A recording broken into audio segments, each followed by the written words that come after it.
Some shall depart from the faith, giving heed to seducing spirits and doctrines of demons. Listen, in the latter times, the future times, future from Paul's vantage point, certain people will depart.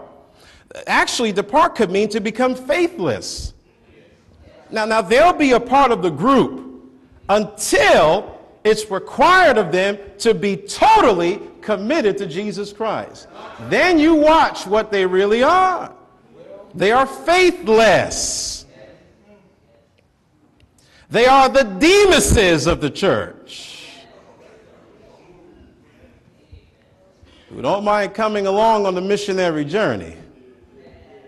But when times get hot, when the Spirit of God puts the squeeze on these people, and when there is a challenge to commitment, they go to Thessalonica.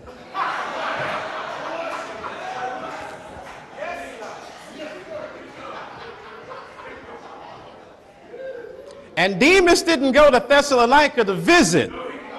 He moved there. He knew what he was doing. He knew where he was going. And he knew what he was going to do when he got there. Listen, Thessalonica and Corinth were twin cities. And you know about Corinth. A nasty place.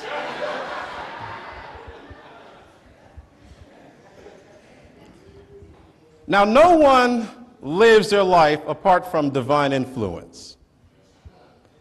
So when you see people departing from the faith, we're talking about the embodiment of truth. When you see people departing from the faith, they're not neutral as to their reason why they're leaving, the motivation behind their leaving, and where they are headed to. That's not an accident. Now, what's happening here is that when someone departs from the faith, they are giving heed to seducing spirits, doctrines of demons.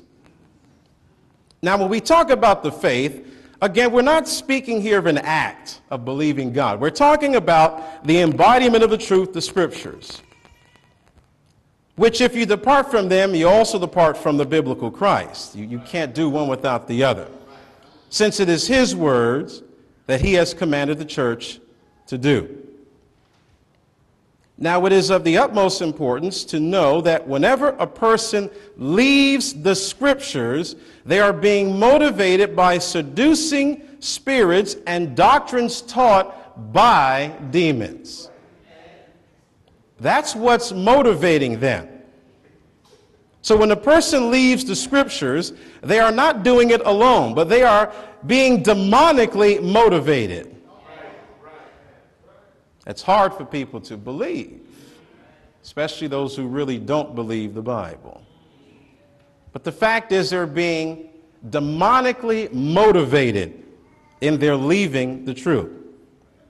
Now, having said that, I want to make it very clear that the individual is primarily responsible for his or her consequence of their decision to leave the truth. They're responsible. You can blame the demon if you want to. The only thing the demon did was entice what was already there. You see, a demon can attempt to entice me only once. There is no desire to want to go back. That's a waste of time. See, going back to Demas, see, that world was always there. It was dormant. It was there. It never left him. Wonder how many Demases are here tonight.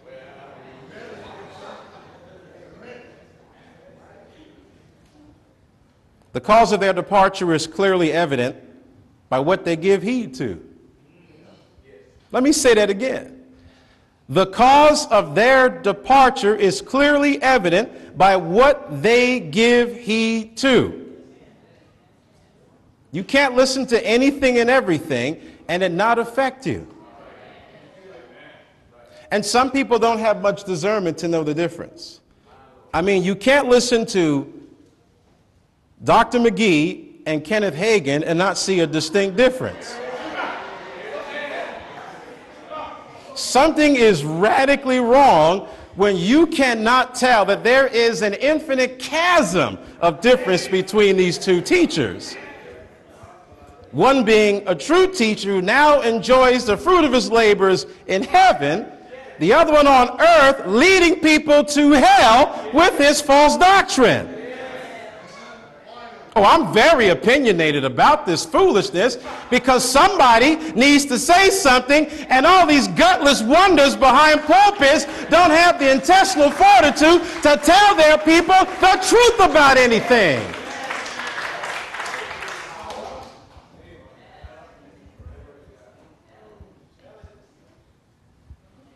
When Paul said that these folks were giving heed to these seducing spirits, he meant that these individuals were turning their mind and their attention towards these things.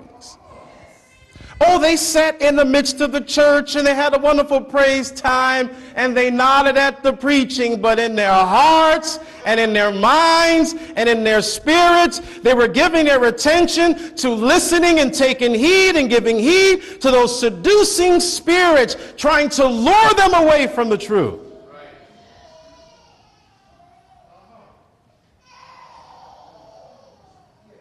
They were bringing to their mind and to their hearts seducing spirits, though I'm sure that they would instantly deny it. Some of you would even shudder at the thought that you are listening to the voice of seducing spirits. Let me ask you a question. How you doing with this truth?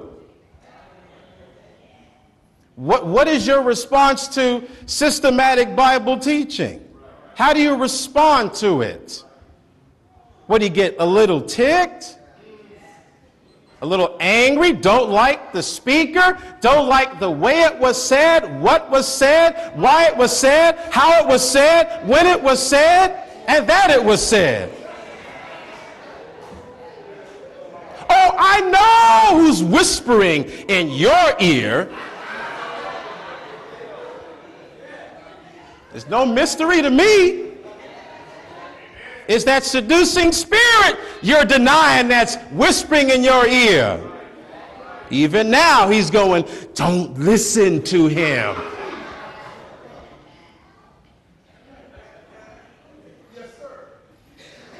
So what is a seducing spirit? Well, the word seducing simply means to be misled or to be deceived for the express purpose of drawing you away from following the truth, to cause you to wander. You know, people wander, they drift. They don't always run amok instantly. Some people just wander, take the long journey and just wander a little while. And then an event comes in their life, boom, they're gone. Why? They've already been gone. They were already gone to begin with. They've been busy wandering. Listen to the voice of seducing spirits. They've already turned their ears away from the truth. The event just revealed it, just like it did for Demas. Demonic spirits are deceiving many people away from the Word of God. And note this fact concerning the word seducing. It is also used in the epistles to refer to self-deception. Self-deception. So the deception coming from these seducing spirits not only come from another source outside of ourselves, and I'm referring to false teachers because basically the motivation and the foundation behind all false teachers is demonic, but also by our own self towards biblical truth. Our response towards the truth is an indicator of whether we are listening to a seducing spirit. We can all test ourselves, and you can know. When a person departs from the Scriptures by the means of seducing spirits, it will always lead into demonic teaching. The minute you turn your back on the Word of God, what do you think you're listening to?